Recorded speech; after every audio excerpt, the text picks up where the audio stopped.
இனி பேச்சுக்கே இடமில்லை. ஒரே நொடியில் உங்களை அழிக்கிறேன்.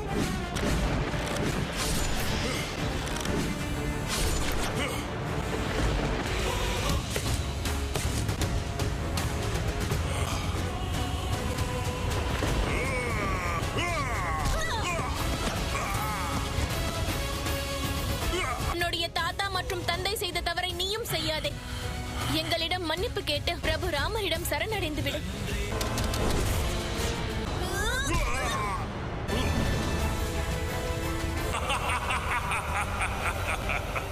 என்னை அழிக்கவே முடியாது சிறுவர்களே. என்ன நடந்துள்ளதோ அதை என்னால் மாற்ற முடியாது. தம்பி லட்சுமணர் கோரியபடி மரண தண்டனை அளித்து விடுங்கள் என்று என்னால் கூறவும் முடியாது. ஏனென்றால் நான் உங்களுடன் இருந்திருந்தாலும் என்னுடைய தம்பியை மரண வாயிலுக்குள் தள்ளியிருக்க முடியாது. அந்த பிரச்சனைக்கு நான் தீர்வு காண்பேன்.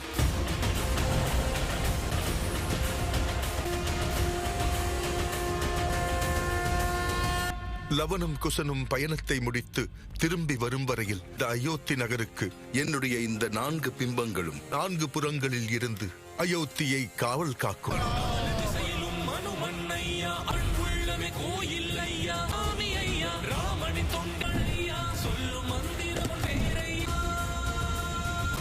நீண்ட புகழோடு வாழ்வாய். இல்லை அனுமான், இல்லை, இது நடக்க கூடாது. நான் என் மகனை இந்த கொடுமையின் வலியை அனுபவிக்க விட மாட்டேன்.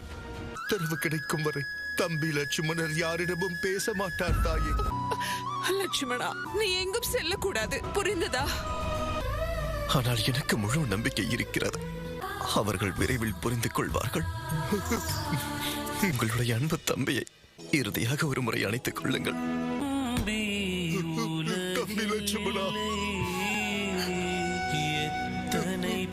இங்கு நடந்த அனைத்திற்கும் நீங்கள் இருவரும் தான் காரணம். இந்த அசுரனை நீங்கள் அழித்து அந்த கொடியவனின் ரத்தத்தால் ஆற்றையே நஞ்சு கலக்கும்படி செய்து விட்டீர்கள். இருங்கள், அது ஒரு கெட்ட கனவு. இன்னும் யோசித்துக் கொண்டிருந்தால் எப்படி? அவர்களை காப்பாற்றுவதற்கு ஏதேனும் வழி கிடைத்ததா? கிடைத்தது. மிக சிறப்பு. என்ன தீர்வென்று கூறுங்க. தீர்வுக்கான வழிதான் தோன்றியது. சரி, நம்முடைய சக்கரங்கள் ஒன்று சேர்ந்தால் பிரச்சனையாக இருந்தாலும் அது சரியாகி விடுமாம். தீர்வு கிடைத்து விட்டதல்லவா? நீங்கள் எங்கு செல்கிறீர்கள்? என் பிரபு பிரச்சனைக்கு தீர்வு காண்பதற்காக மட்டும் தியானம் செய்யுங்கள் என்று கூறியதே இல்லை.